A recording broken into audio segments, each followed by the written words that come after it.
2030년까지 원전 비중을 30% 이상으로 늘리기로 했습니다. 정부는 생산 비용이 오르면 전기요금도 인상하는 전기요금 원가주의도 공식화했습니다. 우리나라 6월 소비자 물가 상승률이 외환위기 이후 24년 만에 6%대로 치솟았습니다. 고물가는 7, 8월까지 지속될 것으로 예상됐습니다. 윤석열 대통령이 인사 실패 지적 질문에 전 정권에서 지명된 장관 중 훌륭한 사람 봤냐고 반문했습니다. 반복되는 인사 실패 원인 따져왔습니다. 대통령 직속위원회가 최대 70%까지 폐지됩니다. 형식적으로 운영되는 일부 위원회가 비효율적이라는 판단에 따른 겁니다. 코로나 하루 확진자가 40일 만에 최다인 18,000명대로 집계됐습니다. 오미크론 하위인 변이 바이러스가 일주일 새 약 3배 증가해 2차 유행이 더 빨라질 거란 전망도 나옵니다. 홍천의 한 물놀이장에 다녀온 어린이 100여 명이 장염 증상을 보였습니다. 한국계 수학자 허준희 미국 프린스턴대 교수가 수학계 노벨상으로 불리는 필즈상을 수상했습니다. 허 교수는 초등학교부터 대학 석사 과정까지 국내 정규 교육을 받았고 뒤늦게 수학에 입문했습니다.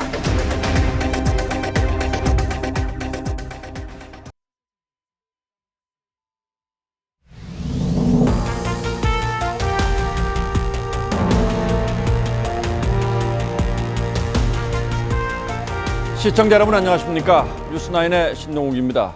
날씨가 너무 더워서 하루 종일 냉방기를 끼고 살 수밖에 없는 계절이 왔습니다. 걱정은 전기요금이 얼마나 나올까 하는 거죠. 그러지 않아도 물가가 너무 올라서 올 여름날 걱정이 태산인데 전기 씀씀이까지 너무 커지다 보니 걱정이 이만저만이 아닙니다. 논란이 있긴 합니다만 문재인 정부의 성급한 탈원전 정책이 전기 생산 원가를 올렸다는 지적이 많습니다. 그러면서도 전기요금은 올리지를 않아서 한전이 천문학적인 적자를 떠안게 됐습니다. 관련해서 정부가 오늘 새로운 에너지 정책의 큰 줄기를 발표했습니다. 핵심은 실현 가능한 에너지 정책이고 가장 눈에 띄는 건 탈원전 정책의 사실상 폐기입니다. 그 구체적인 내용부터 먼저 살펴보겠습니다. 보도는 장혁수 기자가 준비했습니다. 새 정부 에너지 정책의 핵심은 원전 확대입니다. 중단됐던 신한울 3, 4호기를 건설하고 원전 비중을 현재 27.4%에서 2030년 30% 이상으로 올리기로 했습니다. 사실상 전 정부 탈원전 정책 폐기를 공식화한 겁니다. 지난 5년 동안 바보 같은 짓을 안 하고 이 원전 생태계를 더욱 탄탄히 구축했더라면은 늘어나는 전력 수요에 대비하기 위해 단기적으로는 석탄 화력 발전을 늘리지만 점차 줄여나가기로 했습니다. 그간의 에너지 공급 위주에서 수요 효율화를 중심으로 정책을 전환하는 것이 두 번째 축입니다. 재생에너지 확대를 강조했던 전 정부의 에너지 믹스 계획도 다시 수립하기로 했습니다. 무리한 재생에너지 보급이 전력 수급에 도움이 되지 않았다는 판단에 섭니다. 신재생에너지나 이런 걸 너무 많이 하고 원자력 그거를 이제 축소했기 때문에 단가도 올라간 거거든요. 공급 단가를 내리는 방안이 먼저 선행이 돼야 되고. 정부는 이번 발표 내용의 세부적인 추진 과제들을 올해 4분기 10차 전력 수급 기본 계획에서 구체화한다는 계획입니다. TV조선 장혁수입니다. 한전은 지난 정부에서 10차례 전기요금 인상을 건의했지만 단 한 차례만 받아들여졌다고 밝힌 바 있습니다. 반면 생산 원가는 급등하면서 올해 최대 30조 원까지 적자가 예상된다는 분석도 나와 있습니다. 이 적자를 최대한 줄이기 위해서 정부는 전기요금에 원가주의, 즉 원가에 연동해서 요금을 책정하는 방법을 추진하기로 했습니다. 전력 공급도 비상입니다. 때이른 무더위에 전기 사용이 급증하면서 오늘 전력 예비율은 한 자릿수까지 떨어졌습니다. 이어서 박상현 기자가 보도합니다. 오늘 전력 예비율은 한때 9.4%까지 떨어졌습니다. 지난달 23일에 이어 또다시 한 자릿수를 기록한 겁니다. 때이른 무더위에 지난달 전력 수요는 역대 최고치를 갈아치웠습니다. 6월 월 평균 최대 전력 수요는 1년 전보다 4.3% 늘어 통계를 작성한 이후 가장 많은 수요를 기록했습니다. 올여름 최대 전력 수요가 예상되는 8월 둘째 주에는 9년 만에 비상경보가 발령될 수 있다는 우려까지 나옵니다. 올해 예비력은 최저 5.2기가와트까지 하락할 가능성이 있는 것은 이 5.2기가와트라는 수준은 가장 최근에 여름철 전력 예비력 중에서는 가장 낮은 수준입니다. 더 큰 문제는 전력 공급을 늘릴 방안이 없다는 겁니다. 정부의 이번 에너지 정책 방향에도 공급 확대 부분은 빠져 있습니다. 대신 한국전력의 막대한 적자 문제를 해소하기 위해 전기요금을 원가와 연계하는 원가지위 원칙을 적용하겠다는 계획입니다. 물가 상승을 이유로 억눌려왔던 전기요금 인상은 가속화될 전망입니다. 다른 나라도 지금 거의 30%, 40에서 50% 가까이 전기요금을 다 올렸거든요. 가격이 어느 정도가 유지가 돼야 우리 에너지 시장이 안정되는 거 아닌가. 전력 위기 상황에 추가 공급 방안 없이 요금만 올리는 것 아니냐는 지적입니다. TV조선 박상현입니다. 중년 이상의 분들은 우리가 90년대 후반 외환위기 때 얼마나 무서운 물가고를 겪었는지 생생하게 기억들 하실 겁니다. 환율이 급등하면서 수입 물가가 특히 다락같이 올랐었죠. 지금 물가 형편이 그때와 비슷하다고 합니다. 물론 위기를 견딜 수 있는 우리 사회 전반의 체력이 훨씬 강해지긴 했습니다만 적어도 수치로 드러나는 물가 문제만 두고 보면 지금 상황은 24년 전 외환위기 당시보다 크게 낫지 않습니다. 김주영 기자가 그 실태를 취재했습니다. 올해 3월 4%를 넘어선 소비자 물가 상승률. 석 달 만인 지난달에는 정부의 예상대로 6%를 기록했습니다. 1998년 IMF 외환위기 당시 6.8%를 기록한 이후 가장 큰 상승폭입니다. 경유가 50% 넘게 오르는 등 석유류의 가격 상승은 여전히 거셌습니다. 여기다 외식 물가까지 8% 올라 30년 만에 최고치를 기록했습니다. 직장인들은 점심 한 끼를 10,000원으로 해결하기도 쉽지 않습니다. 한 끼에도 10,000원 가까이 하기 때문에 시급이 지금 9,160원이잖아요. 1시간 뭔가 그 정도 값이니까 좀 부담이 돼서. 안정세를 보이던 농산물이 다시 불안해지면서 농축수산물의 오름폭도 커졌고 전기, 가스, 수도 등 공공요금까지 오르면서 물가에 부담을 주고 있습니다. 이번 달 전기와 가스 요금 추가 인상까지 반영되면 하반기 물가는 외환위기 당시를 넘어설 가능성이 높습니다. 이런 그 상승 속도를 유지한다면은 7%대를 보일 수 있는 가능성을 배제할 수 없습니다. 국제유가와 곡물값 등 외부 요인이 진정되지 않고 있어 올해 연간 물가 상승률이 5%를 넘을 거란 암울한 전망도 힘을 얻고 있습니다. TV조선 김주영입니다. 물가 급등은 소비자뿐 아니라 중소자영업자들, 특히 음식점 하시는 분을 벼랑 끝으로 내몰고 있습니다. 식자재 값은 급등하는데 손님 떨어질까 음식값을 계속 올릴 수도 없는 노릇이죠. 장사를 하면 할수록 손해라는 말이 괜한 하소연은 아닌 듯합니다. 이유경 기자가 그 속사정을 들어봤습니다. 서울 북창동의 한 한정식집입니다. 전을 포함해 손님들이 덜 찾는 나물 반찬 몇 가지를 최근 줄였습니다. 한 상에 10개는 나갔었는데 못 나가도 한 9개 나갔다고 보시면 될 거예요. 지금 한 6개, 7개 이렇게 되니까. 식재료 값이 크게 올랐는데도 음식 가격을 올리기는 쉽지 않습니다. 야채 값이 많이 뛰었고요. 가격으로 조금 생각을 해보자면 저번 달에 100만 원 아래였던 게 이번에 100만 원 위로 올라와서 가지고 단골 손님분들이 떠나가실 거라는 생각이 좀 크기 때문에 함부로 올리긴 좀 어렵고. 가뭄에다 곡물 사료비가 오르면서 축산물과 채소류를 중심으로 가격 오름폭이 커졌는데 배추가 35.5% 오르는 등 돼지고기, 수박 등의 물가 상승률이 특히 높았습니다. 지난 1월 4만 원대던 업소용 식용유 값도 이번 달엔 7만 원대까지 뛰었습니다. 영업이 다 같이 안 되니까 또 거기에 대해서 또 우리만 올릴 수 없는 입장이거든요. 인건비를 한참 줄였어요. 그리고 직접 내가 이제 배달 지금 하고 있거든요. 최저임금과 공공요금 인상에 식재료 급등 쓰나미까지 덮친 자영업자들의 한숨이 깊어지고 있습니다. TV조선 이유경입니다. 미국 금리가 오르면 국내에 있던 달러가 빠져나가서 미국으로 나갑니다. 외국인들이 달러를 마련하기 위해서 국내에서 주식을 팔고 달러를 사서 나가는 거죠. 그러다 보니 환율이 오르고 수입 물가가 직격탄을 맞습니다. 지금 우리 상황이 딱 그렇습니다. 그 충격을 조금이라도 줄여보려고 정부가 보유한 달러를 시장에 대거 내다 풀다 보니 외환 보유고가 크게 줄고 있습니다. 금융위기 이후에 가장 많이 줄었다고 합니다. 그래서 원달러 환율은 다시 1,300원대로 올라섰습니다. 보도에 이정현 기자입니다. 원달러 환율은 오늘 3.2원 크게 오르면서 다시 1,300원을 넘었습니다. 지난달 23일 13년 만에 심리적 저항선인 1,300원이 깨진 지 8거래일 만입니다. 그동안 비공개로 달러를 풀어 환율 방어에 나섰던 외환 당국의 노력이 무색해진 상황입니다. 환율 상승에 따른 시장 불안 등 부정적 영향이 최소화될 수 있도록 필요시 시장 안정 노력을 실시하는 우리의 달러 국간이라고 할 외환 보유액은 6월 말 현재 4,382억 달러.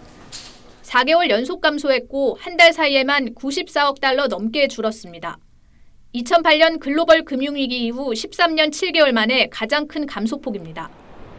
IMF가 판단하는 적정 수준에도 못 미치는 수준.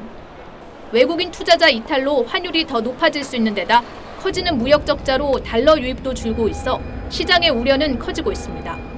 환율의 변동성이 계속해서 높은 수준에서 유지될 가능성이 높아서 연말쯤 되면 이제 지금보다는 상황이 훨씬 더 나빠질 가능성은. 한은은 외환 보유고가 부족한 수준은 아니라는 입장이지만 급격한 시장 변동에 당국이 대처할 여력은 줄어들 수밖에 없어 투자자들의 불안 심리를 더 자극할 수 있다는 분석입니다. TV조선 이정현입니다. 예, 앞서 날씨도 더운데 걱정거리만 여러분께 많이 전해드린 것 같습니다. 그럼 언제쯤 이 사정이 좀 나아질지 예측이 쉽진 않습니다만 구체적인 근거를 바탕으로 따져보겠습니다. 자, 최원희 기자, 지난달 물가 상승률이 24년 만에 6%대를 기록했다고 하는데 이건 얼마나 심각한 걸로 봐야 합니까? 네, 현재 국내외 기관들이 내놓은 올해 우리나라 연간 물가 상승률 전망치를 보면 국제신용평가사 S&P는 5%, OECD는 4.8%, 기재부와 한은도 4.7%까지 올려잡은 상황인데요. 예. 지난 20년간 이 정도 물가 상승률이 또 언제 있었나 봤습니다. 2008년 글로벌 금융위기 때 4.7%까지 치솟은 적이 있는데요. 인플레이션 지속 기간이나 범위를 보면 현재가 훨씬 충격이 크다고 볼 수 있고요. 또 미국은 41년 만에 최대폭을 기록하고 유로존은 사상 최고치를 다시 쓸 만큼 전 세계적으로 인플레이션을 겪고 있다는 점도 다릅니다. 자, 그렇다고 물가가 끝없이 오를 수는 없는 건데 이게 언제까지 지속될까요? 지금은 정점이 아니라는 의견이 대다수지만 예. 언제 꺾일지에 대해서는 전망이 엇갈리고 있습니다.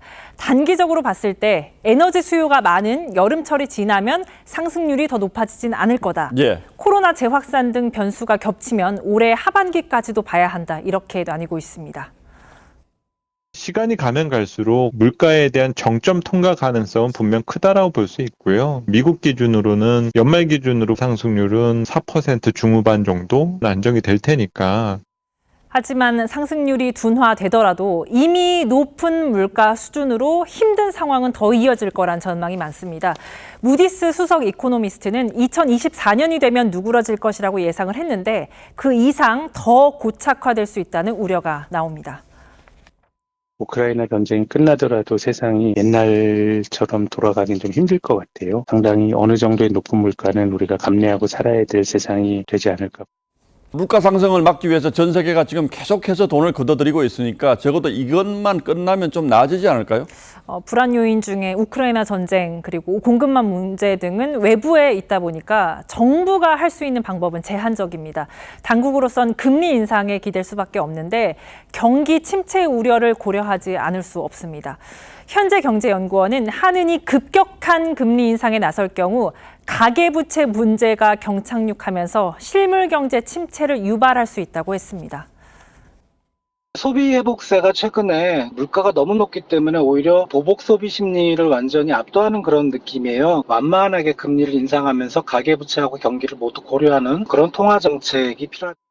중동 전쟁 여파로 인플레이션과 경기 침체가 동시에 발생했던 1970년대 오일 쇼크와 비교를 하기도 하는데 당시 미국의 기준금리가 20%를 넘는 상황까지 벌어졌는데 인플레이션은 잡았습니다. 하지만 실업 등 긴 경기 침체를 겪었습니다. 적어도 올 하반기까지는 좀 마음의 준비를 하는 게 좋겠고요. 우리만 그런 게 아니라 전 세계가 이른바 유동성 파티 후유증을 심하게 앓고 있는데 소비자들도 이럴 때는 안전띠 단단하게 매고 좀 지혜롭게 극복할 마음의 자세 이런 게 필요하겠군요. 네. 예, 최원희 기자 잘 들었습니다.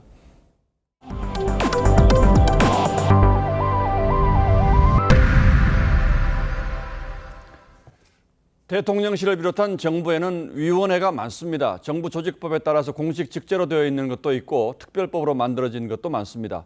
그런데 적지 않은 위원회가 공무원들의 면피용 들러리에 불과하다는 비판이 적지 않습니다. 이에 따라 600개 넘는 위원회 가운데 3분의 1 가까운 200여 개를 정리하기로 새 정부가 방침을 세웠습니다. 권은영 기자가 취재했습니다.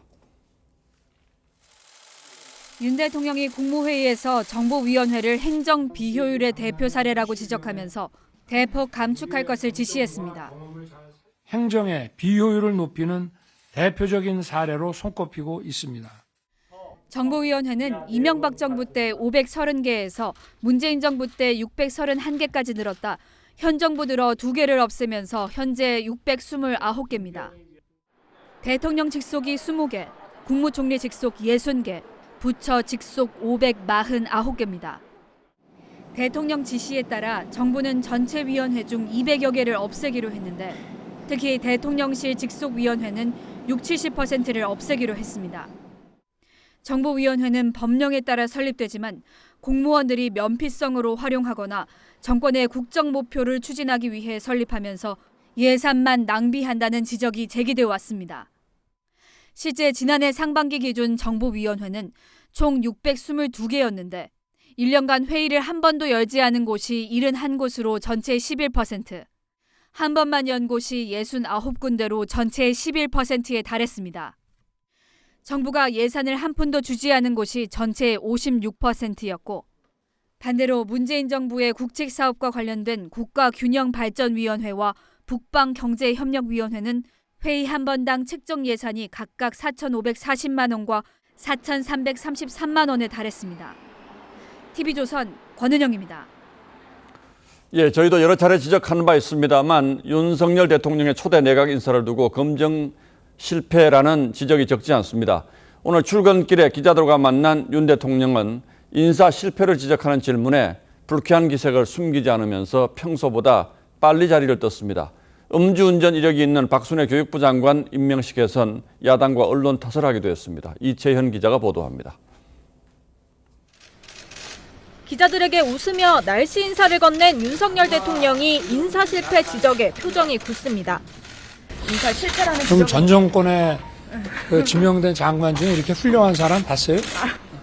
또다시 비슷한 질문이 나오자 불쾌감을 드러내며 자리를 떴습니다. 검증 가능한 것들이 많았거든요. 이게 다른 정권 때하고 한번 비교를 해보세요. 사람들의 가지나 이런 거를. 평소 4-5개의 질문에 답하며 2분 반 넘게 진행했던 도어 스태핑이 오늘은 30초 만에 끝났습니다. 만취 운전 이력이 문제가 된 박순애 교육부 장관에게 임명장을 수여하는 자리에선 야당과 언론을 탓했습니다. 언론에 또 야당에 공격받느라 고생 많이 했습니다. 대통령실 관계자는 마음고생을 위로한 차원이었다고 했지만 야당은 대국민 사과를 요구했습니다. 모든 책임은 윤석열 대통령께 있습니다. 대통령의 대국민 사과는 물론 비서실장부터 인사기획관까지 무능한 인사 검증 라인을 문책하고 여당 대변인까지 민주당처럼 하지 말라고 국민들이 뽑아준 것 아니냐고 가세했습니다. 사흘 뒤 취임 2달을 맞는 윤 대통령이 인사 책임론과 함께 지지율 하락세가 뚜렷해지자 여권 내에서도 검증 시스템을 손봐야 한다는 지적이 나옵니다. TV조선 이채연입니다. 자, 이렇게 인사 실패 사례가 이어지고 있는데 검증이 부실했던 건지 아니면 민정수석실 폐지 이후에 인사 시스템이 제대로 자리 잡지 못하고 있는 건지 아직 갈피를 못 잡고 있는 분위기입니다. 그 대안으로 거론되는 건 미국식 인사 검증 시스템이고 한동훈 법무장관이 지금 미국 출장길에 가 있습니다. 구체적으로 어떤 내용인지 김정우 기자가 취재했습니다. 지난달 미국 역사상 첫 흑인 여성 대법관에 임명된 커탄지 잭슨이 상원 인사청문회에서 야당 의원들의 집요한 공격에 반격을 가합니다. I am acutely aware that as a judge in our system, I have limited power, and I am trying in every case to stay in my lane. 바이든 대통령은 청문회에 대비해 백악관 직원들에게 잭슨의 판사 시절 판결 수백 건을 분석하게 한 뒤 모의 청문회까지 준비시켰습니다. 미국은 고위공직자 지명 전 FBI와 국세청이 주축이 돼 철저한 검증을 거치고 백악관 법률고문실이 최종 검수합니다. 재산과 학력, 범죄 이력 등 29개 항목에 걸쳐 짧게는 최근 7년, 일부 항목은 생애 전체 기록을 제출받아 검증합니다. 한국 역시 청문회 도입 후 인사검증이 점점 더 엄격해졌지만 윤석열 정부는 민정수석실에서 해오던 인사검증 업무를 법무부 인사정보관리단을 신설해 넘겼고 그 사이 일부 공백이 생겼다는 지적도 나옵니다. 어떤 사람에 대한 비위나 이런 정보 캐는 거 있죠? 그거는 안 하는 게 맞아요. 미국의 방식대로 하는 겁니다. 윤 대통령이 미국 FBI식 인사검증 시스템 도입을 공약한 데 따라 한동훈 법무장관은 지난달 30일 크리스토퍼 레이 FBI 국장과 만나 인사검증 시스템 자료 공유 방안을 논의했습니다. TV조선 김종호입니다. 행안부의 경찰국 신설하는 문제로 경찰의 반발이 이어지고 있는 가운데 윤희건 경찰청 차장이 윤석열 정부 첫 경찰수장으로 내정됐습니다. 할 일이 많고 또 풀기 어려운 과제들도 산적해 있습니다. 적임자인지 전정원 기자가 살펴봤습니다. 경찰 내 정보통으로 손꼽히는 윤희근 경찰청 차장이 경찰청장 후보자로 내정됐습니다. 경찰대 7기인 윤 후보자는 지난해 경찰 세 번째 계급인 치안감이 된 뒤 반년도 안 돼 치안정감으로 초고속 승진했습니다. 윤석열 정부 들어 지난달 경찰청 차장을 맡았고 다시 한 달 만에 경찰청장으로 직행하게 됐습니다. 어느 때보다 크고 엄중한 상황임을 잘 알고 있기에 무거운 책임감과 사명감을 느끼고 있습니다. 행정안전부의 경찰 통제 움직임과 경찰 인사번복 파동으로 경찰은 크게 술렁이는 상황. 경찰국 신설 등에 대한 경찰 내부 반발이 계속되면서 윤 후보자가 경찰과 정부 사이 갈등을 어떻게 해결하는지가 임기 첫 과제가 될 전망입니다. 일부 경찰은 행안부 통제에 반대하며 릴레이 삭발에 이어 단식도 시작했습니다. 경찰국 설치를 강력하게 반대하고 삭발 및 단식에 돌입한다. 경찰청장은 국회 인사청문회 대상이지만 국회 동의를 받지 않더라도 대통령이 임명할 수 있습니다. TV조선 전정원입니다. 한국으로 전해든 낭보부터 전하겠습니다. 이 한국계 수학자인 허준이 미국 프린스턴대 교수가 수학 분야 최고의 상인 필즈상을 수상했습니다. 이 필즈상은 4년에 한 번 젊은 수학자에게만 수여하는 수학계 노벨상인 만큼 대한민국의 경사이기도 한데요.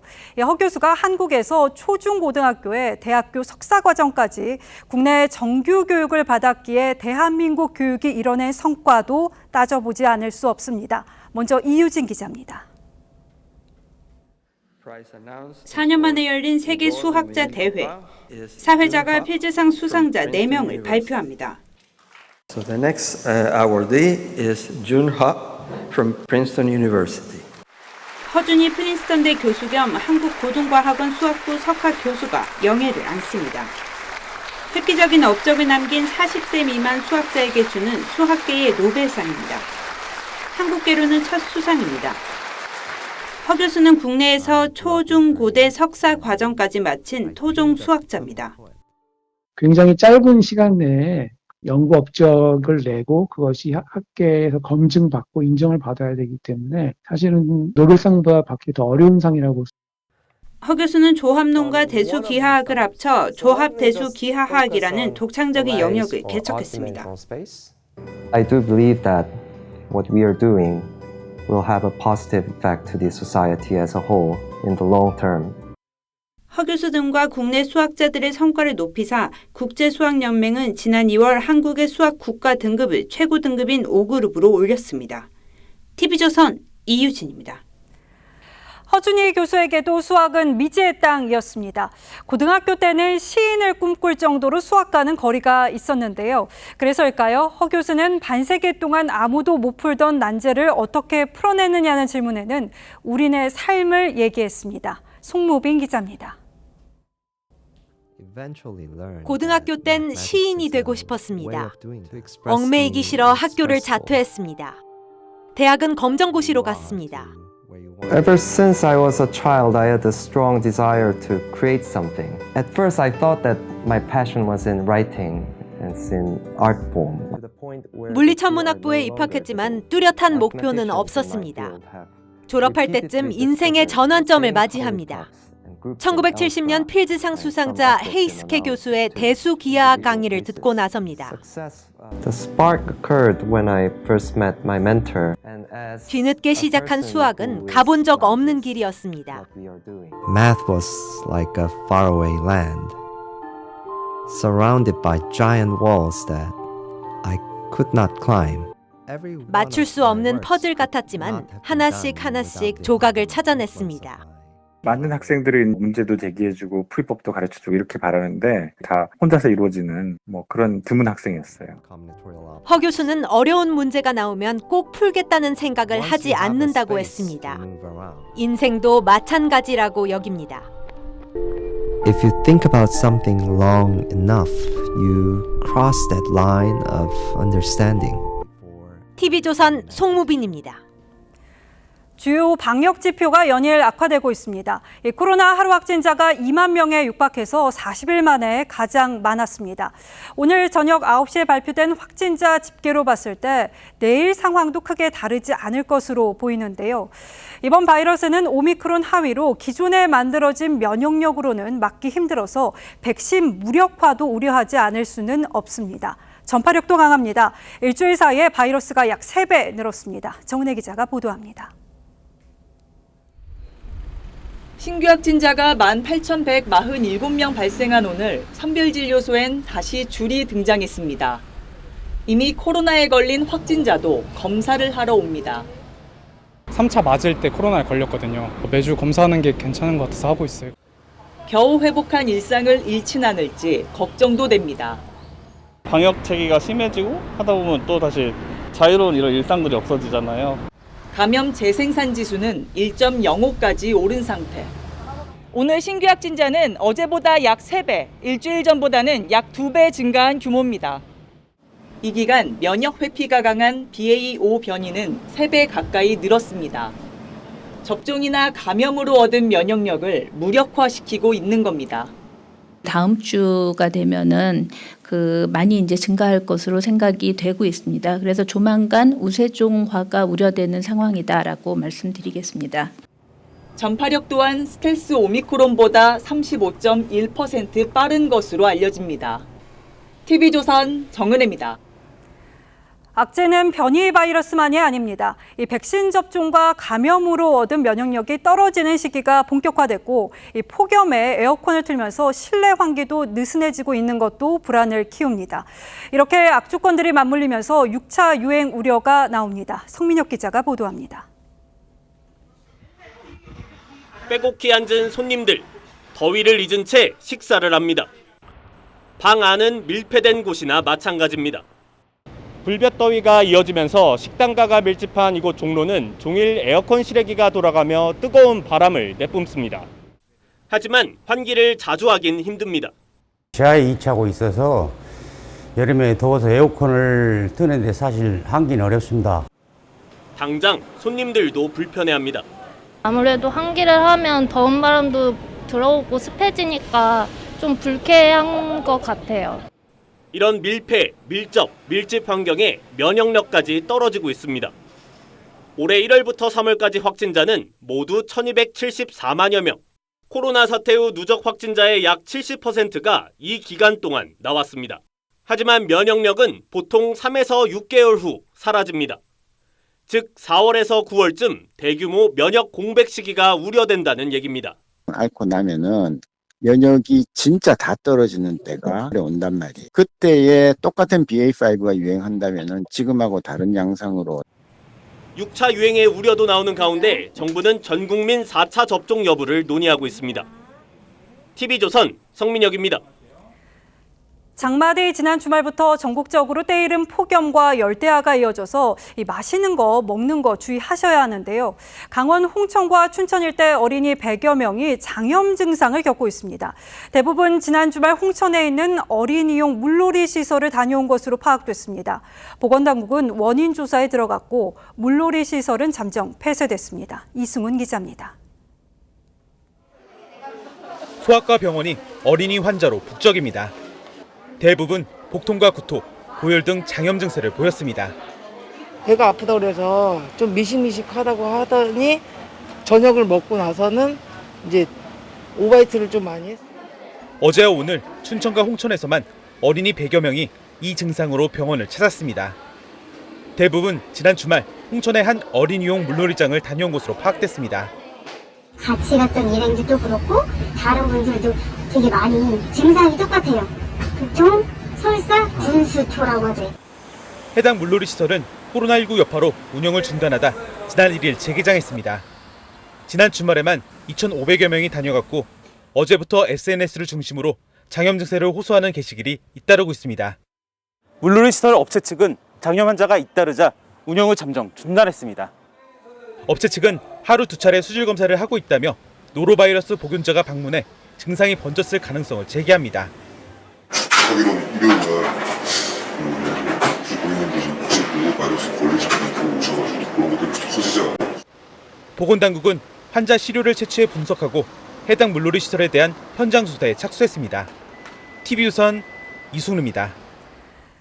때이른 폭염이 제일 야속한 건 공사 현장 근로자겠죠. 온열 질환자가 가장 많이 나오는 직종도 건설업이었습니다. 제가 이들의 노고를 더 설명하는 게 어떤 의미가 있겠습니까? 신경희 기자가 담아왔습니다. 서울의 아파트 신축 공사 현장. 30도를 웃도는 무더위 속에서도 철재를 들어올리고 벽돌을 옮깁니다. 전심이라도 제대로 시원한 데서 먹었으면 좋겠는데 작업할 때는 그냥 막 땀이 비오듯이 막. 지열까지 더해진 현장은 그냥 서 있기도 힘듭니다. 차도와 3m 거리 떨어진 맨홀 공사 현장입니다. 적외선 온도 측정기로 직접 재보니 차도는 36.6도, 주변부는 35도가 관찰됐습니다.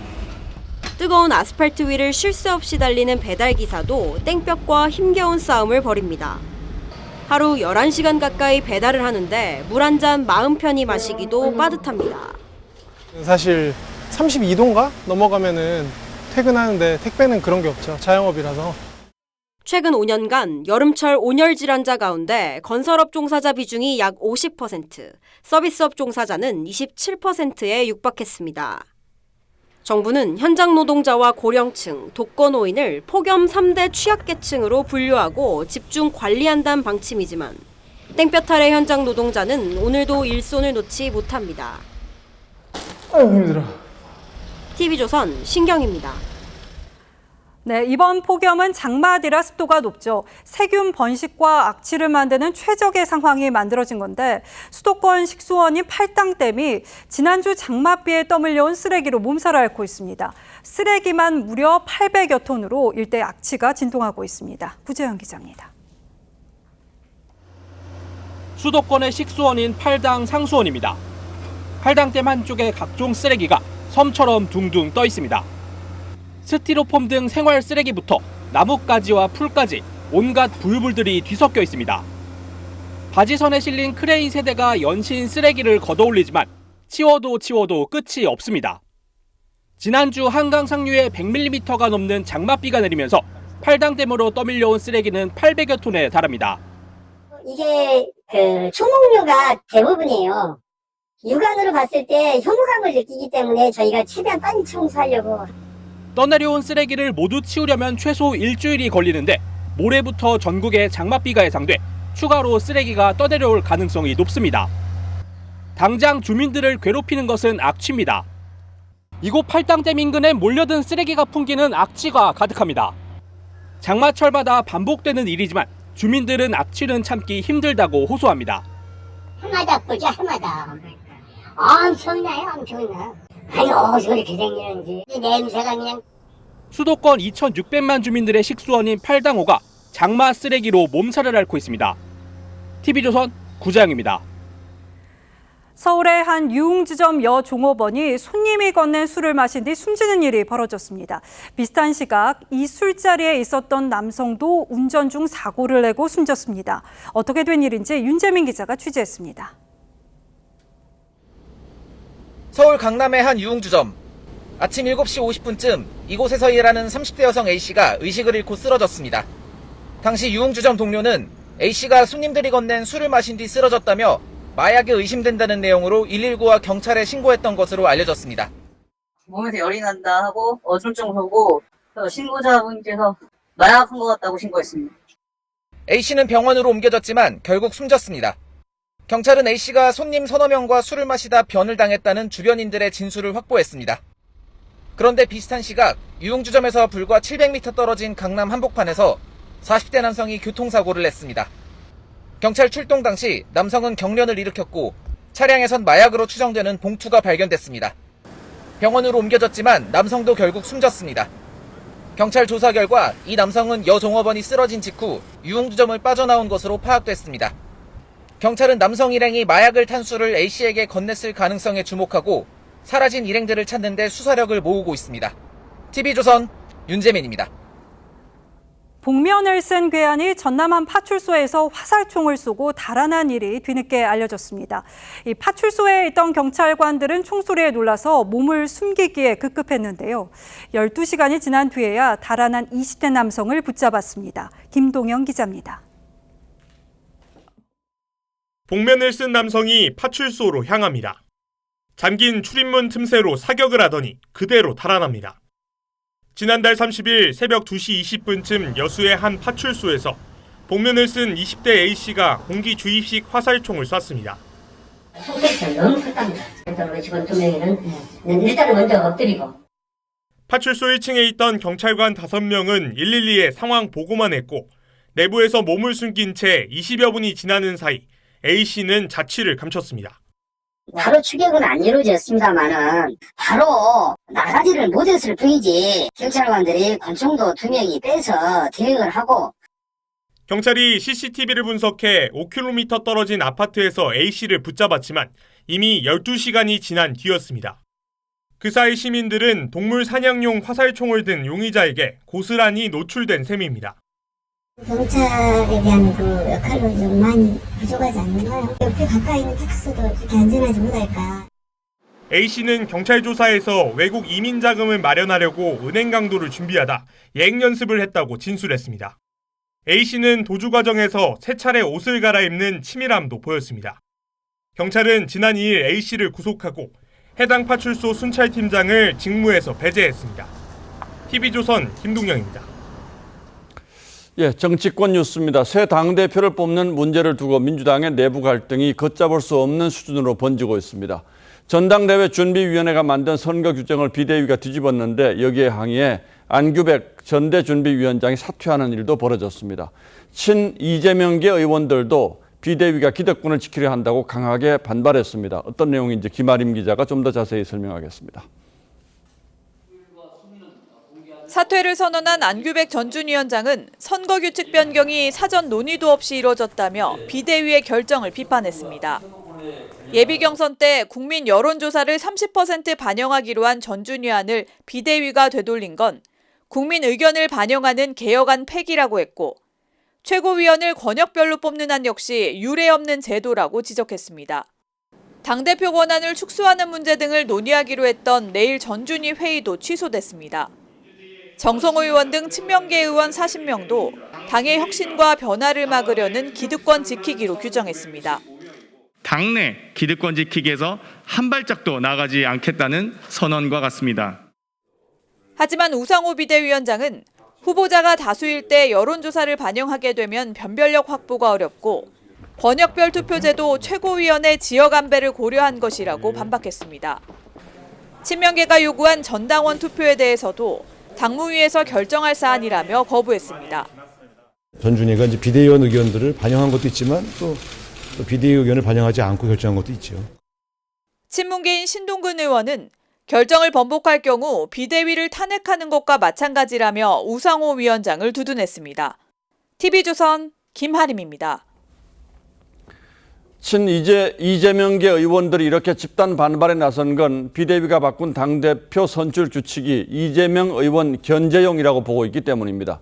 친문계가 움직인 것 아니냐는 의심까지 나오면서 이 문제가 개파 간 전면전으로 번질 가능성도 있습니다. 쟁점이 되는 부분들을 최지원 기자가 정리했습니다. 더불어민주당 당사 앞에 깨진 수박들이 널려 있습니다. 수박엔 민주당 내부의 보수 인사를 뜻하는 은어로 쓰입니다. 집회를 연 이재명 의원 지지자들은 비대위원회의 결정이 86 세력과 친문이 결탁해 생긴 일이라고 주장했습니다. 극소수 의원이나 극소수 당내 기득권 정치인들이 당의 주 의사결정을 장악하고 이재명 의원 측은 여론조사 없이 중앙위원회 투표로만 경선 후보자를 뽑는 건 인지도에서 앞서는 이 의원에게 불리하다고 주장합니다. 특히 중앙위가 현역 의원과 지도부, 지자체 장 등으로 구성돼 있어 조직력이 강한 친문계가 전적으로 유리하다는 겁니다. 당내에서 이재명을 미는 어떤 지지하는 그런 계파나 그런 그룹이 없으면 이재명 그냥 컷오프입니다. 지금 이 전대 룰은 그 계파를 유지하고 기득권을 유지하는 최고위원 선거에서 권리당원 한 명에게 주어지는 2표 가운데 1표를 자신의 출신 지역 후보에게만 행사하도록 강제한 건 역시 친 이재명계 견제용으로 의심하고 있습니다. 철험회를 비롯한 친명계 의원 상당수가 수도권 출신이라 서로 표 경쟁을 벌이도록 유도하는 규정이라는 겁니다. 누군가가 이걸 치밀하게 또 준비한 건가? 이런 생각도 들어요. 특정 지역이나 특정인을 염두에 둔 건 아닌가? 이재명 의원을 지지하는 단체는 비대위가 이번 결정을 철회하지 않으면 강사까지 점거하겠다고 예고했습니다. TV조선 최주원입니다. 연이은 총기 사고로 규제 논의가 한창인 미국에서 최대 명절인 독립기념일이 피로 물들었습니다. 한 백인 래퍼가 건물 옥상에서 퍼레이드 행렬을 향해서 무차별 난사했습니다. 수십 명이 죽거나 다쳤습니다. 유혜림 기자입니다. 한껏 들뜬 주민들이 거리에 모였는데 갑자기 어디선가 폭죽 같은 소리가 들립니다. 뒤늦게 총성인 걸 알고는 비명을 지르며 뛰기 시작합니다.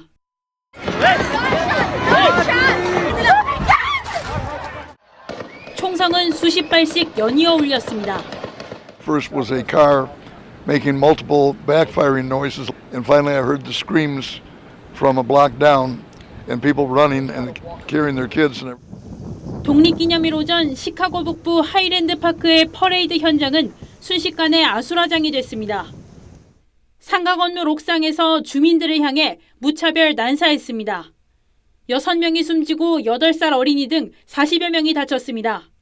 I remember hearing shootings and going like that's and then reloading and then again and people screaming and running. 용의자는 22살 백인 래퍼로 총격 직후 차를 몰고 달아나다 고속도로에서 붙잡혔습니다. Mass shootings have become our weekly, yes, weekly American tradition. 용의자는 지난해 총기 난사를 암시하는 영상물을 SNS에 올렸습니다. 버지니아에서도 총기 난사로 6명이 다쳤는데 2명은 생명이 위태롭습니다. TV조선 유혜림입니다. 미국은 독립기념일 총기 사고 전 공권력 남용을 규탄하는 시위가 나흘째 이어지고 있는 상황이었습니다. 경찰이 신호 위반을 한 흑인 청년에게 60발 넘게 총격을 가해서 숨지게 하는 일이 발생한 건데요. 제2의 플로이드 사건이 될 수 있다는 관측이 나옵니다. 최우정 기자입니다. 경찰이 차량에 총을 겨누자 운전자가 차에서 내려 달아납니다. 경찰은 쫓아가다가 가까운 거리인데도 총부터 꺼내듭니다. 흑인 청년 워커가 경찰 총격에 숨진 뒤 부검을 했더니 총상이 60곳이 넘었습니다. 경찰은 위협적인 행동을 했다고 해명했지만 independent of each other, related that they felt that Mr. Walker had turned and was motioning and moving into a firing position. 유족들은 영상을 봐도 그런 행동이 없었다며 과잉 대응이라고 반박했습니다. There is no pausing, there's no gesturing of hands, there's no keys in his hand that could be mistaken for a knife or some gun. 경찰을 규탄하는 시위가 나흘째입니다. 총격 당시 영상이 공개되자 여론은 더 격해졌습니다. 여기에 미시간주의 경찰 사격훈련장에서 표적으로 흑인 남성의 사진을 쓰고 있었던 사실이 알려지면서 불에 기름을 부은 셈이 됐습니다. 미국 언론은 2년 전 경찰의 과잉 진압으로 질식해 숨진 플로이드 때처럼 공권력 남용과 인종차별을 규탄하는 시위가 확산될 수 있다고 전했습니다. TV조선 최우정입니다. 북한 강제 수용 소실상을 애니메이션으로 만들어 전 세계에 알리고 있는 영화 감독이 있습니다. 제1교포 4세인 시미즈 에이즈 한 감독을 박소영 기자가 화상으로 만났습니다. 강제노역과 폭행, 공개 처형이 일상인 곳. You are all, every one of you, dispensable. 제1교포 4세 시미즈 에이즈 한에게 북한은 어릴 적부터 친숙하면서도 무서운 나라였습니다. AG, if you misbehave, you'll be taken to the mountain in the north. I knew the existence of somewhere very scary. 다큐멘터리 제작자였던 그가 북한 인권 문제에 본격적으로 관심을 가진 건 10여 년 전.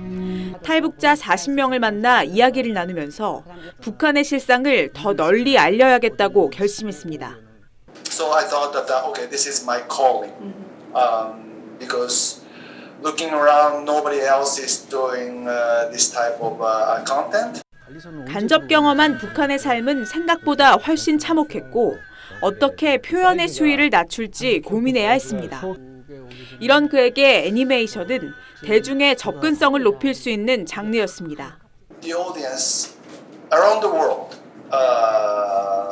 feel no barriers to feel close to the characters.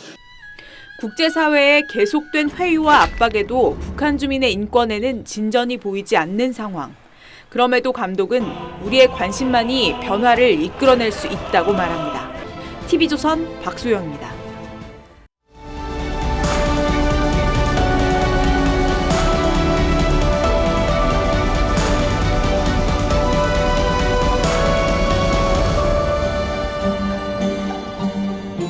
박찬욱 감독의 영화 친절한 금자씨는 죄와 후회, 속죄와 구원에 관한 영화입니다. 금자씨가 새로 들어온 죄수에게 해주는 말은 자신에게 하는 다짐이기도 하죠. 기도는 이태리 타오랴. 껍질이 벗겨지도록 빡빡 밀어서 죄를 벗겨내. 동쪽으로 이사 간다는 고사가 있습니다. 올빼미가 마을 사람들이 내 울음소리를 싫어해서 떠난다고 하자 비둘기가 말합니다. 이사를 간들 울음소리를 바꾸지 않으면 사람들이 너를 좋아하겠느냐고. 그래서 공자는 잘못이 있어도 고치지 않는 것이 진짜 잘못이라고 했죠. 잘못은 즉시 고치라는 얘기입니다. 소설 속 가장 찌질한 인간형은 아큐정전의 아큐일 겁니다. 강한 자에게 비굴하고 약한 자에게 강한 그는 건달들에게 얻어맞고 이렇게 합리화합니다. 아들뻘인 애들과 싸울 필요가 있나요? 이른바 정신승리법이죠. 민주당의 두뇌 집단 민주연구원이 지방선거 패배는 졌지만 잘 싸웠다가 아니라 완전히 진 싸움이라는 평가보고서를 냈습니다. 쇄신과 혁신의 노력 없이 밀어붙인 검수완박과 위장탈당, 최강욱 의원 성비위 처리, 박지현 비대위원장의 혁신한 거부를 참패와 차멸의 원인으로 꼽았습니다. 특히 위성정당 문제를 그토록 사과하고도 검수완박을 강행 처리한 내로남불에 민심이 등을 돌렸다고 분석했습니다.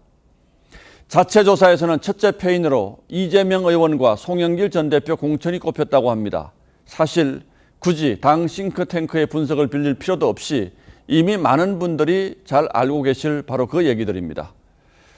앞서 당대표 출마를 선언한 몇몇 의원들도 반성의 목소리를 냈습니다. 독선에 빠져 검수완박을 성급하게 추진해 지지율을 잃었다거나 위장탈당 의원을 복당시켜서는 안 된다고 했습니다. 하지만 번번이 후회하고 반성만 하면 무슨 소용입니까? 당장 박지현 전 비대위원장의 대표 출마를 당이 규정을 들어서 거부해 토사구팽 아니냐는 말을 낳고 있습니다. 지방선거 패인으로 그가 내놓은 혁신한 거부를 꼽은 민주연의 보고서가 무색하죠. 게다가 전당대회 지도부 선출 방식을 둘러싸고 이재명 의원의 유불리를 따지는 다툼이 벌어지면서 당권 레이스가 출발부터 볼썽사납습니다. 어차피 당대표는 이재명이라는 이른바 어대명론에 당내 반발이 만만치 않다는 얘기겠죠. 정당이 패배의 악순환으로 빠지는 모습은 항상 비슷합니다. 몰라서 지는 것도 아니고 반성을 하지 않아서 지는 것도 아니죠. 알면서도 그리고 반성은 하면서도 행동하는 게 없어서 달라지는 게 없어서 지는 겁니다. 이제 됐다는 판단은 스스로 하는 것이 아니라 국민과 유권자가 한다는 사실을 잊어버리는 정당에 내일은 없습니다. 7월 5일 앵커의 시선은 후회는 앞서오지 않는다 였습니다.